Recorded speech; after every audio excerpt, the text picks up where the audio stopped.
Get ready for a blast of Chicago excitement.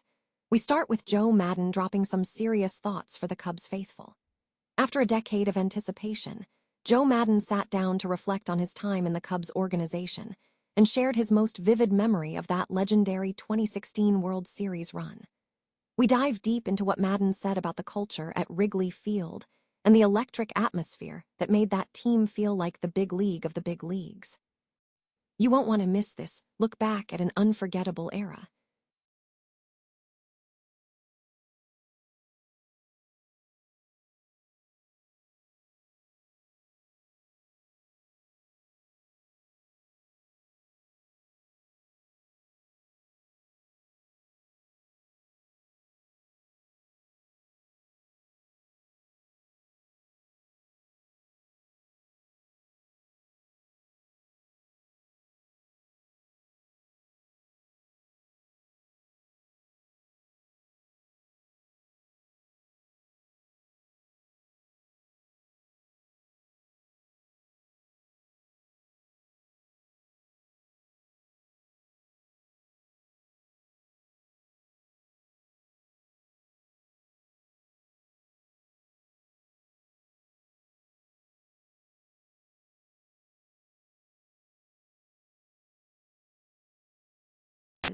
And what this means for in-person sports betting in the city. Find out the final date for placing bets and what the future holds for the DraftKings presence at the friendly confines. And finally, we close our rundown with a moment of true Chicago legend as we remember a pivotal moment in Cubs history. We look back at the historic final pitching appearance of Kerry Wood at Wrigley Field. Discover the incredible story of Kerry Wood leaving the mound for the last time, tipping his hat to the fans, and embracing his son before his retirement. Stay with us right here for more breaking news and analysis. As the Chicago Cubs approach the 10-year anniversary of their historic 2016 World Series run, the team's legacy continues to resonate deeply with fans. In a recent appearance on the Marquee Sports Network, manager Joe Maddon reflected on his tenure with the organization and shared his most vivid memory of that championship season. Maddon emphasized that the Cubs' legacy transcends mere baseball, positioning the 2016 team as a monumental moment in baseball history. Maddon spoke about the unique culture of the Chicago Cubs and the special feeling of being part of the organization. While acknowledging the well-known aspects of the 2016 run, such as the Game 7 rain delay and the breaking of the curse, Maddon focused instead on the electric atmosphere surrounding the team and the connection between Wrigley Field and that environment, calling it irreplaceable. Reflecting on the roster of that era, Maddon stated, "We played hard every night. Everybody was like different heroes constantly." He highlighted the cohesion of the team, citing stars like Ben Zobrist, Chris Bryant, and Anthony Rizzo, noting the astounding ability of the players to function as a unified unit. Moving beyond statistics and accolades, Maddon stressed that the true significance of the experience lay in the daily ritual of arriving at Wrigley Field for work.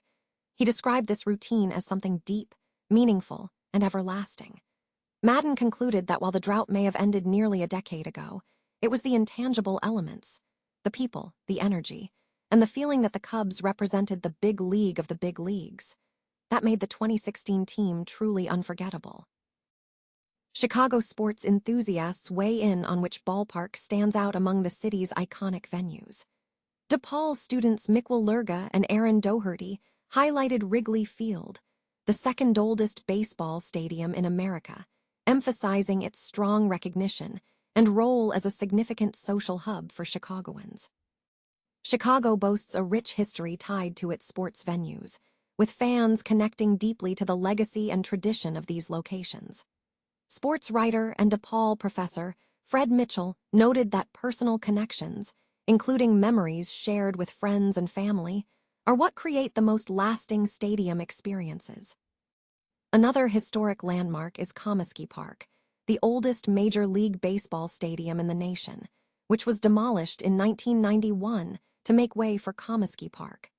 Despite its demolition, sophomore Sylvia Mayers from UIC emphasized that its legacy created a rich community aspect for the Chicago White Sox fanbase. The Chicago Bears Soldier Field, built in 1924, shares a similar legacy.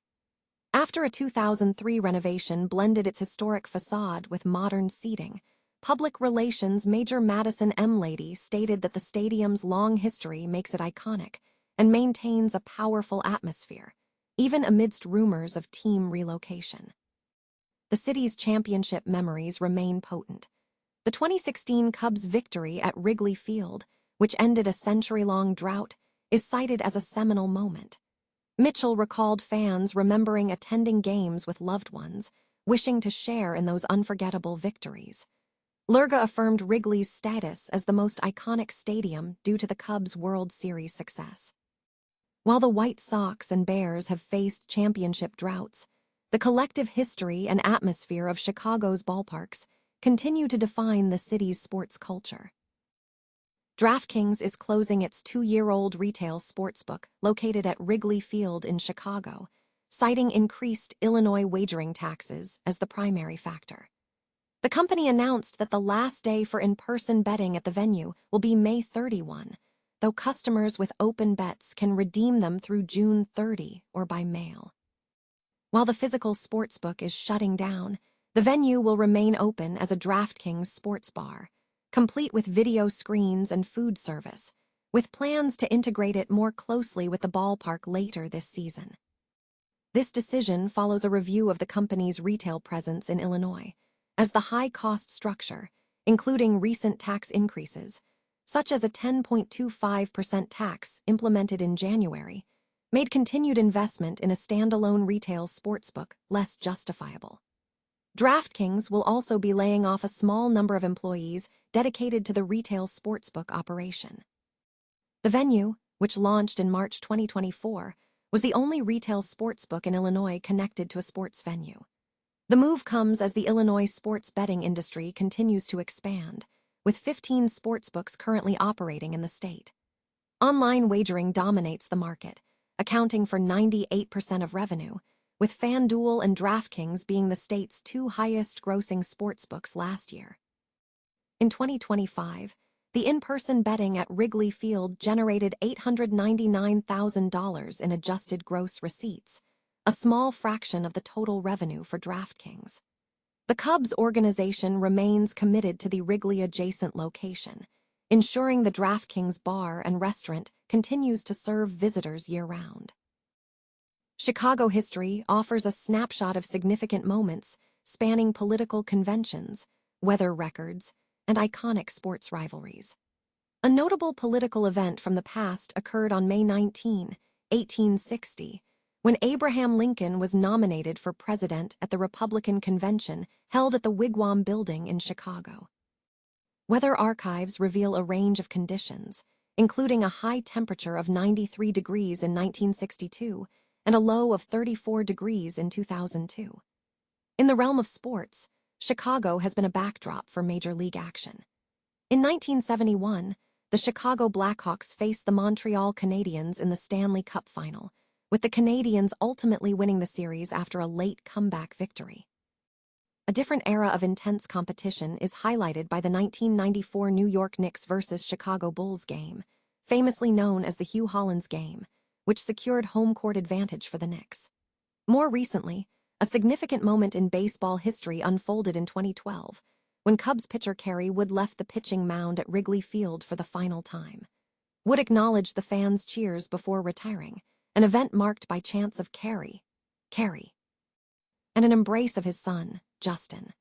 Wood's career included 446 appearances, with 341 spent with the Cubs, and he famously recorded a 20-strikeout game in just his fifth MLB start in 1998.